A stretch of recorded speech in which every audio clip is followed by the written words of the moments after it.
Welcome to the deep dive. If you're learning English, you probably know this feeling, right? That little translator running in your head all the time. Oh, absolutely. That constant back and forth. Yeah, and you're trying to speak, but you're thinking in your native language first, then translating, and it slows you down. Hmm. You stumble, maybe the grammar gets weird, or you pick a word that feels off, and then you hesitate. It's exhausting. It really is like running with weights on mentally. Yeah, And you're just tired of it. You want that freedom, that fluency, that confidence. exactly. And that's what we're diving into today. We're looking at how to basically train your brain to think directly in English.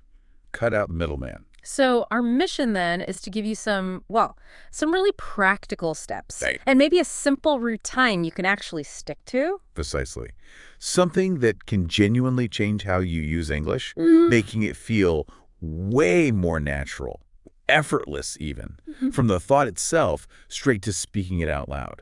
Because that translation thing, it's not just slow, is it? It sounds like it's actually making my brain work harder than it needs to. You're essentially carving out two paths in your brain, one for understanding in your language, another for translating and speaking English. Thinking in English merges those. It's just more efficient, smarter work, not harder work. Okay, so it feels faster, sounds more natural, but what are the concrete benefits? Why should someone really commit to this thinking in English idea? Well, the advantages are huge. First off, you will speak faster and more naturally. Think about it. The idea pops up, and boom, the English words are right there. No delay. No delay.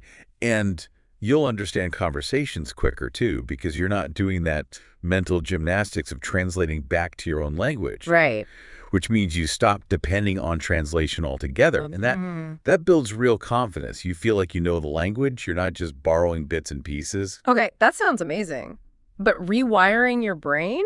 Yeah. That sounds like a big undertaking. Is it, actually possible for most people, even beginners? It is absolutely possible. But you're right. It's not magic. It won't happen overnight. Yeah. It takes daily effort, consistency, like training a muscle. But honestly, anyone can do it.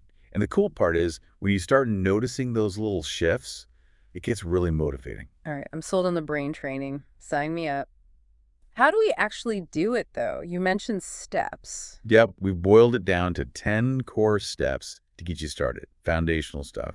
And step one is maybe the most important starting point. Just start with what you already know. Don't try to be Shakespeare on day one. Exactly. Don't overcomplicate things. Use the simple words, the short sentences you're already comfortable with. Forget fancy vocabulary for now. Just describe your immediate reality. So literally just narrate things in my head. Like, I'm brushing my teeth. Perfect. Or this is my phone. Maybe I like this music. Really basic stuff. That's the foundation. Mm-hmm. And it flows right into step two. Describe your surroundings. Look Yeah. around you. Right now, what do you see? Describe it in English. Silently or Silently is fine. Or out loud if you're alone. The sky is blue today. I see two people walking. That chair looks comfy. I do this when I'm walking sometimes. Big tree over there, dog barking. It feels a bit silly, but But it works. It keeps that English connection active all day long, even when you're not sitting down to study. okay, that makes sense. What's next? Step three is talking to yourself. In English, of course. Yeah, the self-talk. Yeah. Internally or out loud, it doesn't matter. It's incredibly powerful for making the language feel like yours. So things like, okay, I need to send that email, or what should I make for dinner, or just, wow, I feel tired. Exactly those things. Try to make it a habit, even just 5 minutes. Maybe while you're getting ready, it adds up. Okay, I'm building on that. Step four, think in English while doing simple, everyday tasks. Cooking, cleaning, walking, getting dressed. Narrate the process in your head. Oh, I like that. Like when I'm cooking, okay, now I chop the onions, add a little salt, stir it all together. Yes. It's brilliant because you're training your brain in context without needing anyone else there. No pressure. Right. Which leads nicely into, what, step 5? Step five, and this is crucial, use simple English, not perfect English. Fluency isn't about using massive words.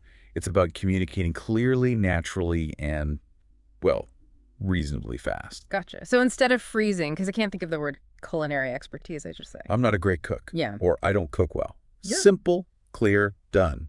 Much less stressful. Mm. But quick question here. Does it stay simple forever? Like, when do you start trying to use slightly more complex words without falling back into translating? That's a really good question. It's Yeah. a journey, right? Start simple, build that confidence.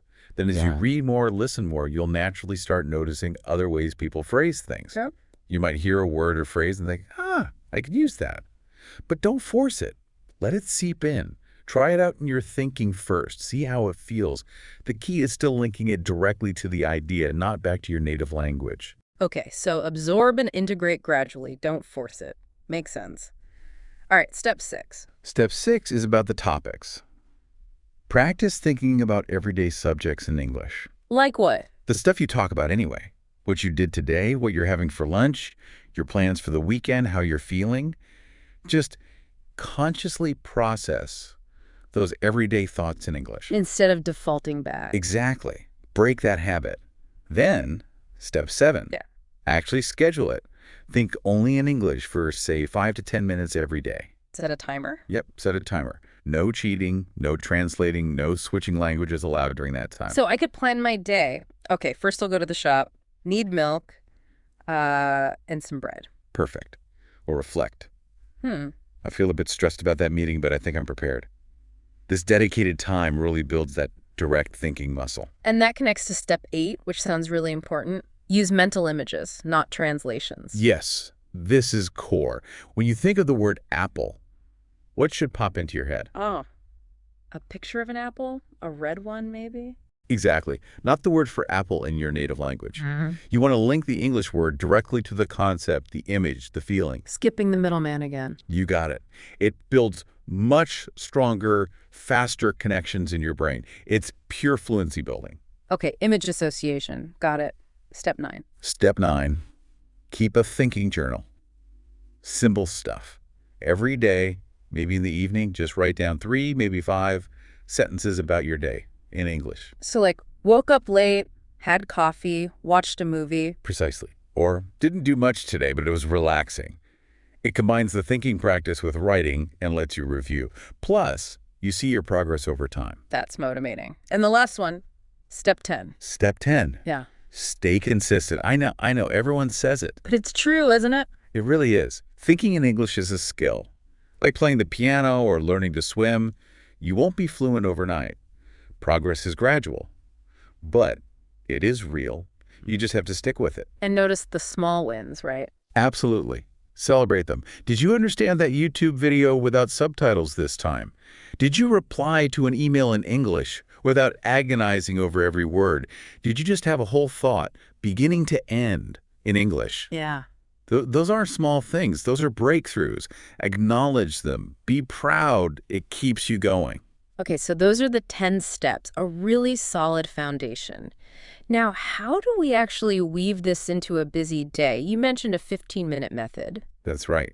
Because even short bursts done consistently make a huge difference. We've broken it down into a simple 3-part daily routine, just 15 minutes total. All right, let's hear it. Starting with the morning. Yep, the morning routine, 5 minutes. The idea is to switch your brain into English mode almost as soon as you wake up. Okay, how? Just think about basic stuff. What time is it? What are your plans for the day? How are you feeling? So lying in bed, I could think, ugh, it's 7 a.m., feel pretty tired, but gotta get up. Exactly. Or, okay, meeting at 10 today. Need to prepare for that. Or even, what should I wear? Maybe the blue shirt. And I can just think this. Or should I write it down? Thinking silently is perfect. Writing is good too if you have a journal nearby. The point is just to start the day in English. First thoughts in English. Okay, 5 minutes in the morning. Got it. Then, afternoon practice, another 5 minutes, maybe during your lunch break, or just a quiet moment you find. And what do I think about then? Reflect a little. What are you doing right now? I'm eating my sandwich, drinking some water. What have you done so far today? Sent those 3 emails, had that meeting. What do you see or hear around you? It's pretty sunny outside. Bit noisy in here, Just observing and narrating again? pretty much. And a little tip here. You could try recording a quick voice note on your phone during this time, just talking through your thoughts. Great for speaking practice, even if you delete it right after. Oh, interesting idea. Okay. And the final 5 minutes? Evening reflection. 5 minutes before you wind down for the day. Think back over everything. The whole day. Yeah, the highlights. What did you do? Worked for 8 hours. Felt a bit stressed. How did you feel? Went for a nice walk this evening. That was relaxing. What's the plan for tomorrow? Tomorrow, maybe I'll try cooking that new recipe. And this seems like the perfect time for that thinking journal you mentioned earlier. Exactly. Jot down those 2 or 3 sentences. It really helps consolidate things and, again, adds up over time. 15 minutes total. Morning, afternoon, evening. Seems doable. Totally doable. Okay, so we have the routine. What about taking it a step further? Any sort of bonus techniques? Definitely. There's one I really like called the silent conversation. Silent conversation. Sounds intriguing. It is. It's great for prepping your brain for actual interaction, but with zero pressure. You basically imagine having a short chat with someone, all in your head. About what? Simple stuff. How your day was, what you like to eat, weekend plans. You ask a question in English in your mind. Like, so how was your day? Yeah. And then you answer yourself, also in English. Oh, it was okay. Pretty busy. Worked a lot. But glad I finished that report. Or, what are you doing this weekend? Not much. Planning to relax? Maybe read a bit? Exactly. It gets you practicing that back and forth flow, making connections between questions and answers, all safely inside your own head. That's clever. Low stakes practice. Very low stakes. And it reinforces something else important. Repetition builds fluency. Don't worry if you feel like you're thinking the same things or using the same sentences a lot, especially at the start. It's okay to repeat, I need coffee every morning. Totally okay. Yeah. The more you think it, the more automatic it becomes. You're literally strengthening those neural pathways for English. And speaking of what's going on inside our heads, what about like positive self-talk? Does that actually help with language learning? Things like telling yourself, I am getting better at English. Oh, massively.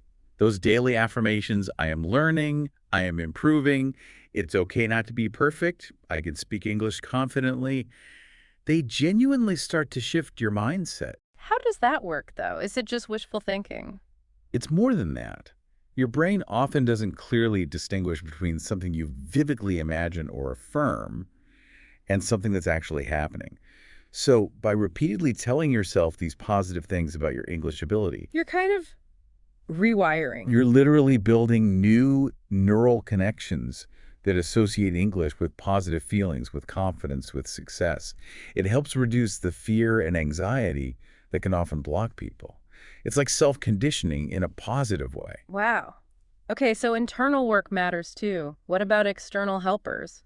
Technology. Absolutely. Leverage technology. Wow. Set reminders on your phone for your 5-minute thinking sessions. Time to think in English. Simple but effective. Right. Maybe change your phone's language setting to English if you feel up to it. Use English weather apps, clock apps, news apps. It's about creating constant low-level exposure. It keeps English around you without feeling like a heavy study session. Immersing yourself gently. But what happens when you inevitably get stuck?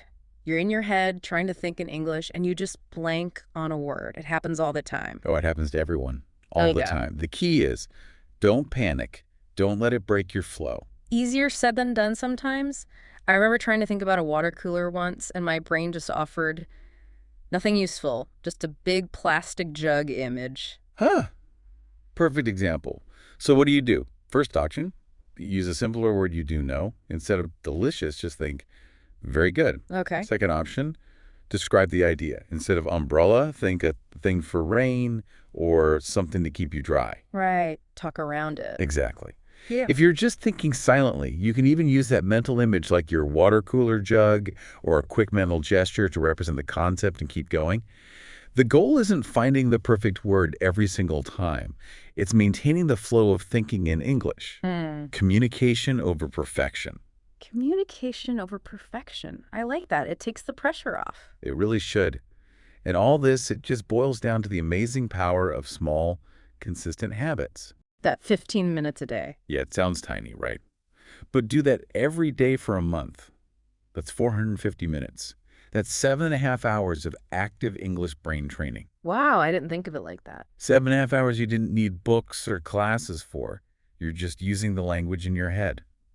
That daily use is what builds fluency faster than almost anything else. You start to genuinely live in English, even if just internally at first. Okay, this has been incredibly insightful. So, just to recap for everyone listening, we've gone through 10 really practical steps to start thinking in English, and we've laid out a super simple 15-minute daily routine, morning, afternoon, evening to make it happen. That's the core of it. Actionable steps, a manageable routine. It's all designed to help you train your brain, break free from that translation habit, and build that natural flow.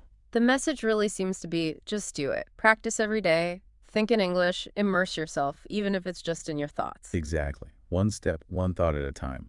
And that confidence, that fluency, it will come, maybe faster than you think. So, a final thought for you, the listener, to take away today.